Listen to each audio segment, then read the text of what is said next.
Hey everybody, it's Maggie Mulhern from Modern Salon TV. I am here with Ted Gibson. We're having such a fun day. We're doing a wonderful photo shoot. You'll be seeing it in the fall. Yes. But Ted and I had a very interesting conversation about editorial hair, and people ask me all the time, what does that mean? And you're going to give us your definition. Well, you know, as a hairdresser that has been on many different fronts, I think editorial hair is a little bit different than working behind the chair.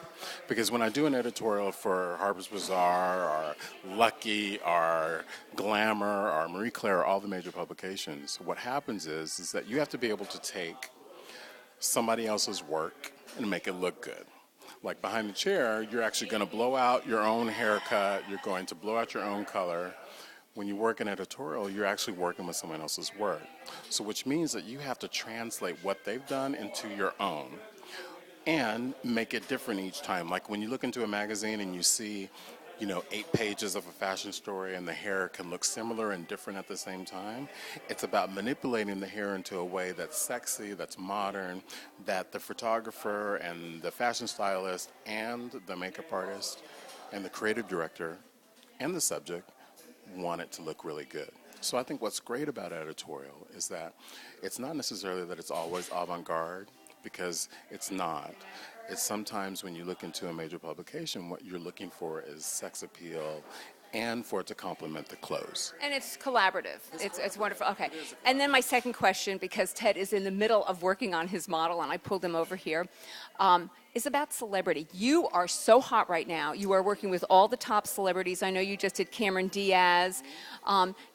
Tell the modern audience, how does one break into the celebrity world? Well, I think it's important to have an agent, but this day of Instagram and social media, I think there is not the regular traditional way that I did it. I think there's so many different ways in order to break into celebrity, and it depends on what level of celebrity you want to work on. If you want to work on A-list celebrities, you have to have an agent. You have to normally live on one coast or the other in order for that to happen for you. But I think there are opportunities to work with many different celebrities because there are so many celebrity stylists around the country and makeup artists. What's great about working with celebrities is that you have the opportunity to change the world. People are wondering who's working on Katy Perry and who's working on Ariana Grande. I just did 2 covers with her that are just coming out. Who's working on, Angelina Jolie, who's working on Ashley Green. So working with celebrities for me has been very, very, very good. So if you want to work with celebrities, do it. It's a lot of fun. It's challenging at the same time because you are working with someone that already has an image. When you work editorially and you're working with a model, you're creating an image.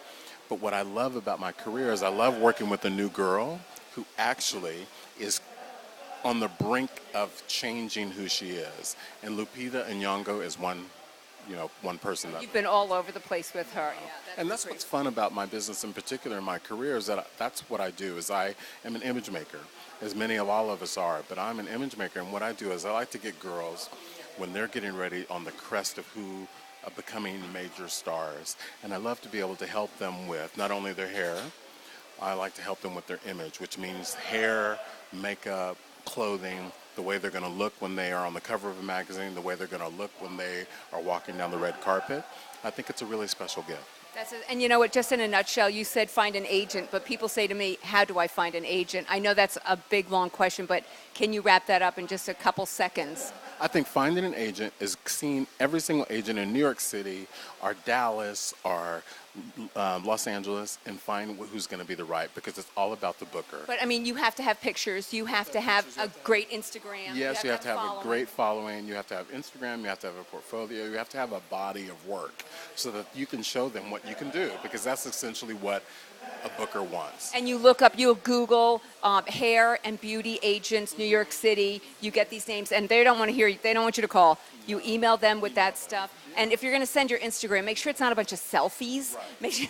Make sure it's the kind of stuff you do. Show some work, show what you can do, because that's what they want to see. They do want to see a couple selfies, maybe. They do. See how good you look. Anyway, thanks so much. Get back to work. We love you, Modern. Bye. Bye.